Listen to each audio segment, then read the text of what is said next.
Kembali lagi di podcast Sahabat Seni. Gimana nih kabar kalian? Sehat-sehat selalu ya. Wah, kalian semua pasti pada kepo kan di podcast ini kita mau bahas apa? Bener nih, sebenarnya aku juga kepo kali ini mau bahas apa sih? Ya udah deh, jangan berlama-lama. Mari kita sambut bintang tamu kita hari ini. Halo Kak Sofia. Halo. Halo Kak Amiratul. Halo guys. Halo Kak Nova. Makasih sudah datang di podcast Sahabat Seni. Gimana nih kabarnya kakak-kakak kita hari ini? Alhamdulillah baik. Memulai topik kita mau tanya-tanya dulu, boleh nggak sih? Boleh banget dong. Nah, aku mau tanya nih, dulu waktu SMP kalian itu sebenarnya mau memang melanjutkan di IPA atau nggak sengaja masuk IPA? Jadi saya itu memiliki tujuan memang dari SMP untuk melanjutkan ke SMA untuk jurusan IPA.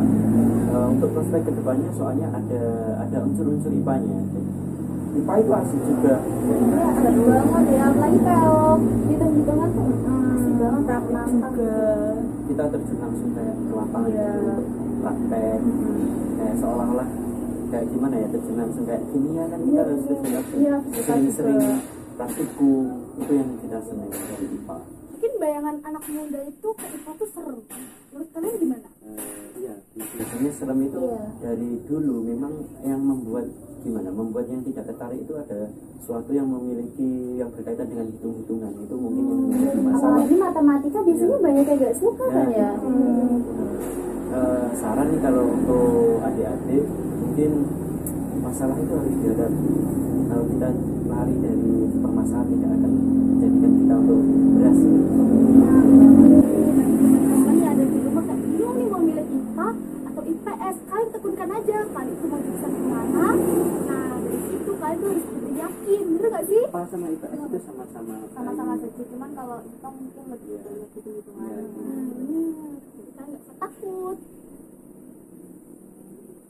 Nah, jadi kami itu sudah lama kayak berlibur nih sama keluarga.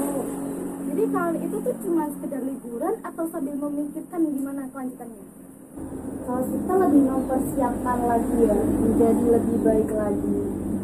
Jadi kita liburan itu tidak semata-mata untuk refreshing, untuk gimana liburan, untuk senang-senang. Kita juga memikirkan prospek ke depannya. Kita kan sudah mendapatkan nih hasil dari belajar kita semester 1 kemarin dari rapor. Kita mengetahui kekurangan kita dari mapel ini, kita perlu perbaiki dari segi cara belajar, mental kita, karakter kita itu harus kita perbaiki. Apalagi sudah kelas Ya, sebentar lagi kita lulus. Iya, Kelas 3 itu enggak lama tuh. Jadi sampai kita harus setahun. fokus ke depan. Untuk senang-senangnya kita tunda dulu deh. Iya, kita Kita fokus dulu. Bener ya, kan itu bener-bener sudah mempersiapkan Iya. ternyata. Dari kalian ini udah mempunyai cita-cita apa belum sih? Yang Ya, ya pasti sudah sudah ada. ada. Kalau saya ini alasan saya memilih IPA karena lanjutannya saya ingin ke kedinasan, ke ilmu Institut Pemerintahan Dalam Negeri IPDN. Jadi kan ada unsur-unsurnya IPA. Itu adalah alasan saya untuk masuk ke jurusan IPA. Mungkin dari kakak Amiratus, Kak Sofia mungkin ada alasan tersendiri. Ya. Kalau saya sih pengennya lanjut ke kesehatan. Jadi kan ya aku itu tanya pak banget malah kalau kesehatan itu lebih keren. Kalau saya sih agak melenceng ya dari IPA sebenarnya. Saya mau ngambil teknik informatika. Tapi di IPA sekarang ada informatika ya. Sesungguhnya kan kita Iya. mengetahui dasar-dasar Oh, informatika dulu deh, Mas. Iya, betul banget. Ini kita bahas tentang kita langsung ke topik pertama aja nggak sih? Ya udah deh, kita langsung aja ke topik utamanya. Kan kayak aku tuh sering tuh scroll tuh kayak nemuin suatu kayak gambar atau lukisan tuh kayak ini tuh aneh. Biasanya tuh aku tuh lihat tuh kayak gunung indah banget, sawah gitu. Tapi pas waktu kemarin nemuin gambar tuh kayak bentuknya tuh agak-agak aneh dan agak serem. Tapi pas tahu maknanya, ternyata banyak. Kira-kira kan tahu nggak sih itu apa? Nih, abstrak ini kayak abstrak ya, abstrak sih. Abstrak. Apa? Oh ternyata itu termasuk ini abstrak, kayak coret-coretan gitu enggak? Bener banget. perpaduan warna. Abstrak itu. Jadi kan saya belum tahu nih. Jadi tuh dia tuh abstrak itu gimana sih?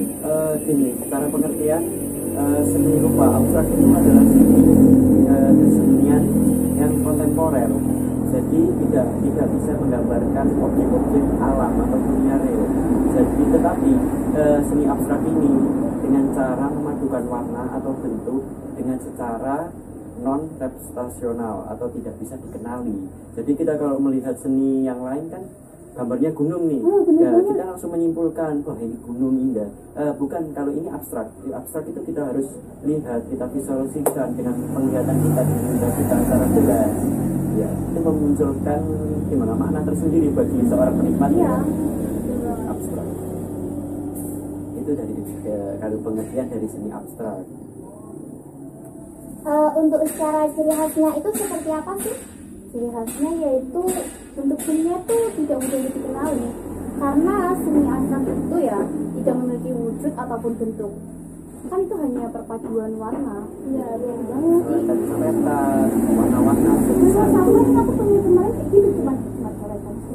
Iya. Pertama kali lihat pasti bingung ya. Aneh banget. Ini apa?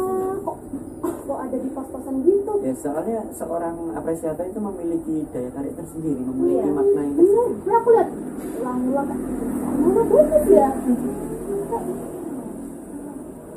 Selain itu juga menggunakan komposisi warna yang pekat. Kan seni abstrak itu kan lebih ke menggunakan warna ataupun cat. Itu yang lebih menonjol. Jadi tidak menggunakan sketsa. Jadi langsung warna gitu loh. Perpaduan warna. Jadi lebih ke memainkan warna. Iya, memainkan warna. Keren ya. Selain ciri khas, seni juga pasti memiliki aspek ya. Iya nggak sih? Bener banget. Setahu tuh ada aspek visual, konseptual, kreativitas, dan keterampilan. Nah, kita tuh juga pengen tahu sebenarnya visual dan konseptual dalam seni abstrak itu gimana sih? Jadi untuk aspek visual dalam karya seni rupa abstrak itu kalau di aspek visual itu bagaimana kita cara melihat, karena visual itu berkaitan dengan wujud karyanya.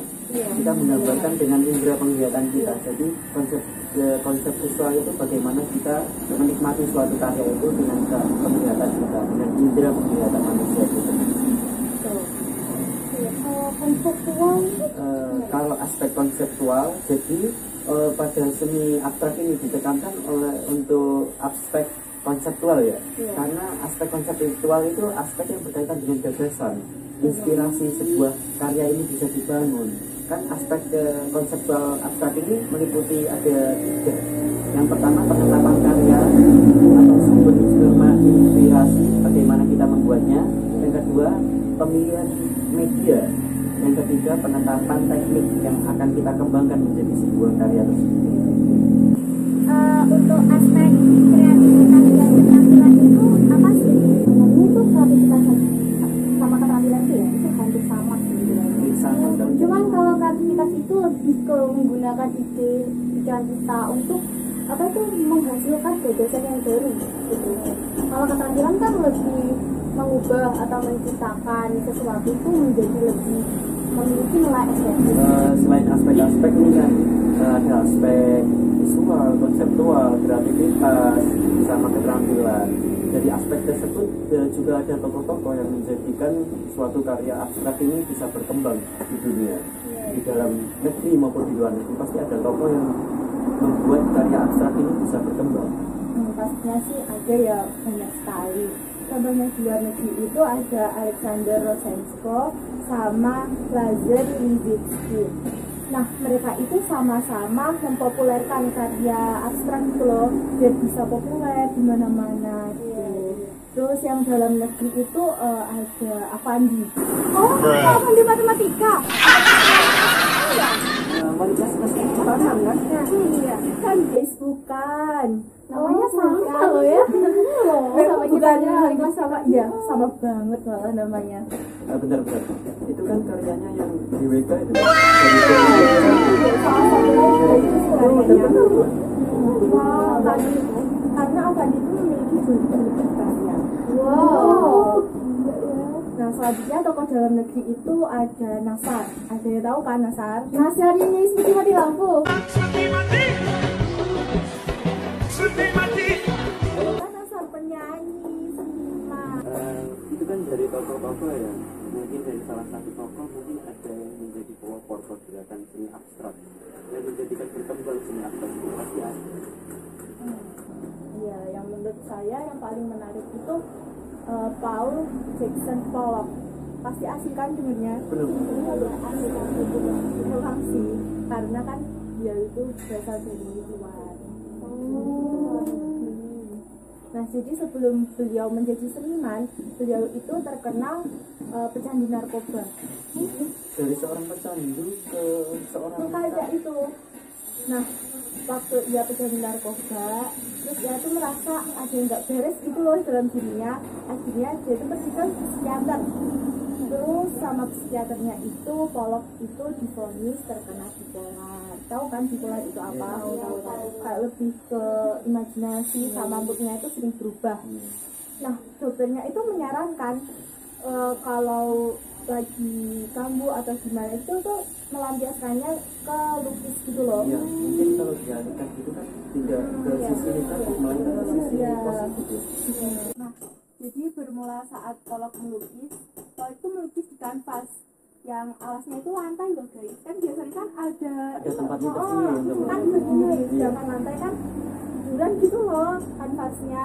Nah, itu Pollock itu main dengan kaleng yang catnya itu ditetes-teteskan terus disebarkan pakai kuas.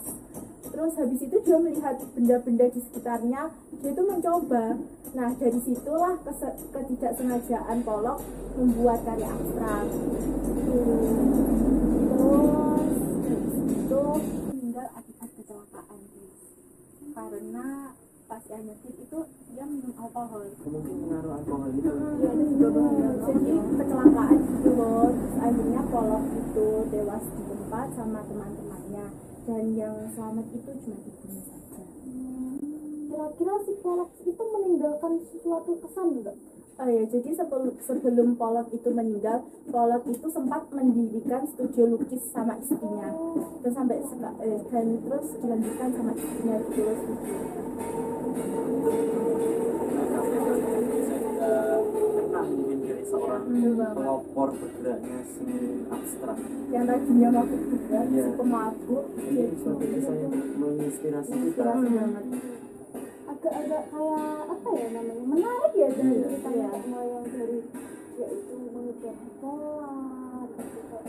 Terus akhirnya menjadi seniman yang terkenal. Iya.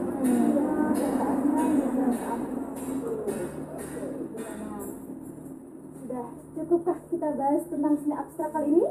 Mungkin kurang lebihnya kita mohon maaf. Iya. Dari penjelasan kita mungkin ada kekurangan. Ataupun ada kesalahan dari kata kita mungkin. Wah, ternyata seni abstrak itu cukup menarik ya. Ya, Sebenarnya sangat menarik banget. mungkin untuk generasi muda bisa mencoba dengan hal-hal yang sederhana. Iya, Coret-coret, iya. coret-coret. Siapa tahu hasil mereka itu bisa diperjualbelikan Iya, kan? memiliki Mempunyai daya banyak komersi makna. tersendiri. Iya. Karena seorang apresiator itu memiliki minat tersendiri Iya, betul banget. memaknai sebuah karya tersebut. Wah, ternyata seni abstrak itu cukup menarik ya. Bukan cukup menarik lagi, tapi sangat menarik. Kita kan mengulik dari dalam, mulai pengertian seni abstrak, Memahami maknanya. mulai dari tokoh-tokoh dan pelopornya yang membuat suatu karya abstrak ini menjadi terkenal sampai sekarang. Oke guys, kalau kalian mau tahu contoh dari para seniman, gambarnya gimana, kita akan kasih tahu kalian di video ini ya. Terima kasih ya untuk kalian sudah datang di acara podcast kita hari ini. Sama-sama kita juga mohon minta maaf, mungkin ada salah kata, Kata-kata kita ini. salah, mungkin ada pendapat yang lebih baik lagi. Ya, kita sama-sama belajar Sama-sama juga ya. tentang pemahaman, kan nama wawasan kita juga tentang karya seni abstrak. Iya, betul banget. Oke guys, jangan lupa untuk like, comment, dan subscribe. Sudah cukup perbincangan kita hari ini. See you next time sahabat seni.